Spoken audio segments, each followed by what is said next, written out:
Hello, my name is Marielle. Welcome back to another one of my movie reviews. Today, we're going to talk about the 2006 version of When a Stranger Calls. The first 20 minutes of the 79 version are terrifying. So, what does the remake do differently? Avoid the phone ringing and let's talk about When a Stranger Calls. Released in 2006, When a Stranger Calls is a remake of the 1979 thriller of the same name. Jill Johnson is called to babysit. Except, she is not alone. An anonymous caller keeps contacting her about the children she is babysitting. This is a night of nightmares. In my opinion, the 2006 version of When a Stranger Calls is what the 1979 version should have been. That's not saying that it's a better film, but I found it enjoyable and genuinely creepy. Of course, like most horror films, it gets carried away with jump scares. Starring as Jill Johnson, Camilla Bell is not the fan of horror movies, though she does an excellent job carrying this film. In this version, Jill Johnson is actually a character and not just the babysitter. Jill is a fighter looking out for everyone. She is not afraid to fight back. Belle did most of her own stunts, resulting in some injuries. Belle underwent 2 months of weight training and running. She did a wonderful job with the interpretation of her character. When a Stranger Calls has a small cast. It includes the acting debuts of Katie Cassidy and Tessa Thompson. Most acting falls flat and not much depth progresses in characters. The film sports many high school related subplots which may feel annoying, but they are necessary.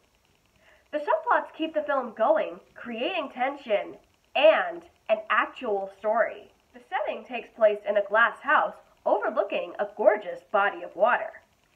Great location for a horror movie. The setting is very appealing, along with the design and decor in the house. The dark lighting was overused, and there are unneeded jump scares from a cat or other random objects. There are so many questions to ask the screen while watching this movie. First, when Jill arrives to her babysitting job, the children are already asleep. It's light outside, and she doesn't check on the kids until ways into the movie. And she leaves them alone in the house. There are a plethora of spoilers, so I will not ruin the movie for you. I will leave the ranting of police's actions to you, though. Let's talk about the 79 version of When a Stranger Calls. The first 20 minutes are terrifying as Jill keeps getting these anonymous phone calls. And then, that's it. The rest of the film is watching the stranger on the run, trying to figure out his life, until deciding to stalk Jill Johnson again.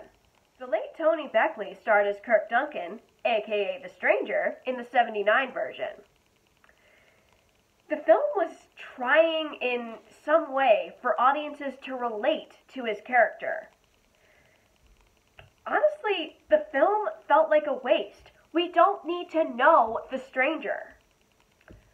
Playing the stranger in this version, Tommy Flanagan's menacing appearance was the only trait needed. Oh, and that scar you see? It's real. As I said, we don't need to know the stranger. The ending of the film will make your heart pound.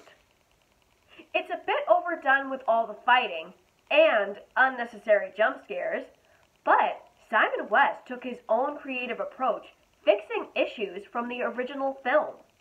If you would like to watch this movie, go ahead.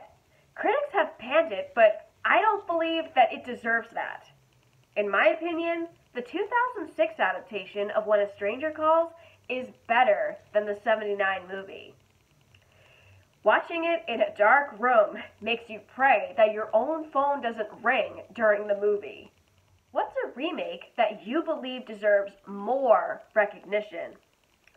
Moving on to my final Shocktoberween review of the week, it's not a bad movie, but it hasn't garnered the best audience.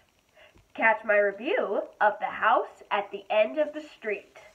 Like, comment, subscribe to my channel or to my Patreon. My name is Marielle, and this has been another one of my movie reviews.